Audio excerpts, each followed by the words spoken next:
Hey everyone, welcome back to the channel. Quick question. Did anyone else feel like the final game, Possible Future, was more than just a survival challenge?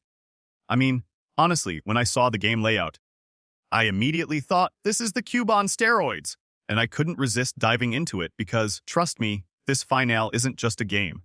It's packed with secrets, symbolism, and hidden meanings that could completely change how you see the story. Now, before we jump in, I have to admit something. I may have gone a little overboard dissecting the two mysterious symbols that caught Ryuji's attention. I looked everywhere online, and barely anyone is talking about them. And I think they are key to understanding the entire finale. I might be reaching here, but the first thought that hit me. Could this be a secret nod to Mirakono? Yes, that's right. Possible Future might actually be manipulating the players the same way Mira manipulated Aru in Queen of Hearts. Mind blown, right? And hey, if you haven't subscribed yet, hit that button right now. Seriously, every theory, every deep dive, it's all coming here first. You do not want to miss these breakdowns. Here's the thing that really bugged me. The baby, yes, the baby, was counted as a player only in the final game. Why? It wasn't included in the train game. It's weird, right? So I started thinking, what if the extra player wasn't actually the baby at all? What if it was the system's way of ensuring that the game could progress without anyone dying unnecessarily? This isn't just a minor detail. The entire premise of Alice in Borderland has never really been about killing players. It's about testing humanity. Intelligence, empathy, cooperation, resilience. These are the real stakes. And this little twist, this extra player trick perfectly mirrors that theme. The system isn't cruel. It's a teacher.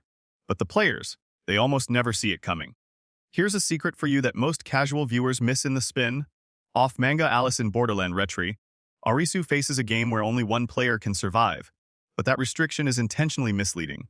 The system places a single, dead body to make players turn on each other. Sound familiar? Yeah. Possible Future uses the same idea. Every future the players saw wasn't fixed. It was a psychological trap. The game was teasing them, tricking them into doubt, chaos, and sometimes betrayal. Let's be real. This is where free will comes into play. If you had the chance to see the future, would you take it? Would you change your choices? Or blindly follow what's predicted? That's exactly what Tetsu learned the hard way. He tried following the good futures, and it still led him to the worst possible outcome. It's brutal, it's unfair, and that's the point.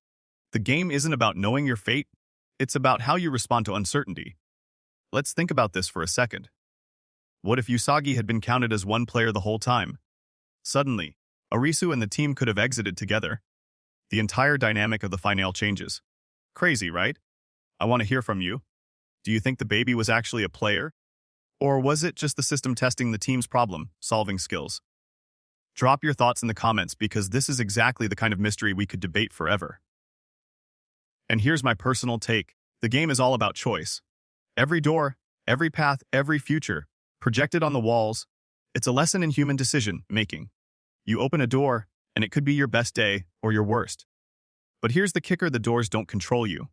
You control the doors. That's the hidden philosophy the creators are whispering to us. Through the finale, here's where things start twisting your brain. Tetsu thought he'd cracked the system. Every choice he made, every good door he opened seemed safe until it wasn't.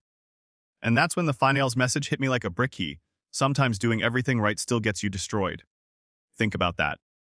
How many times have we made the right decision, only to have it backfire? Tetsu's death isn't random. It's deliberate storytelling. It asks, if the universe handed you a map of your life, would you follow it or burn it? Meanwhile, Itsuki walked a completely different path. He carried the guilt of his parents' death, the crushing duty of protecting Yuna. His best future wasn't survival, it was redemption. When he saw a vision where Yuna lived peacefully, he didn't hesitate. He accepted his own end if it meant she'd be free. That moment wasn't tragedy, it was peace disguised as death.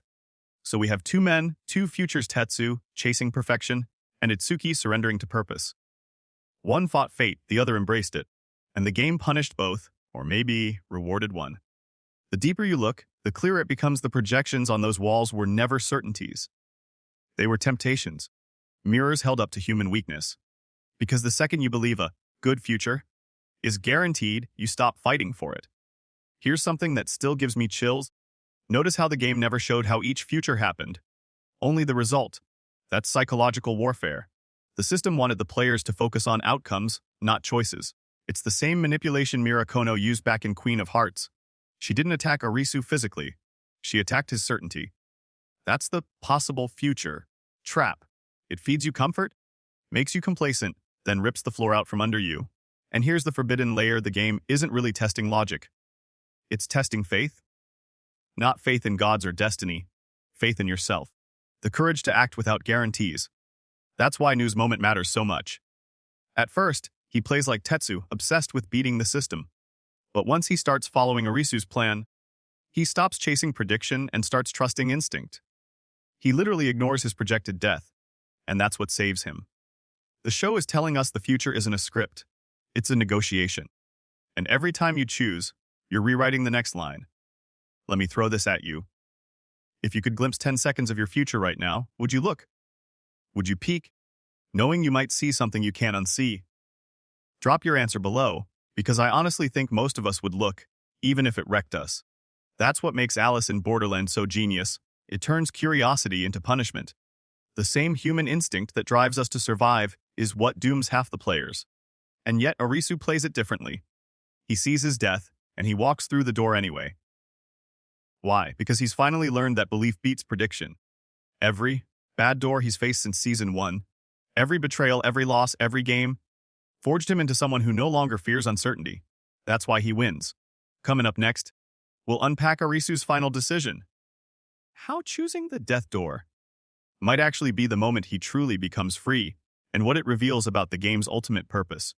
Stay with me, because the ending isn't just survival, it's revelation.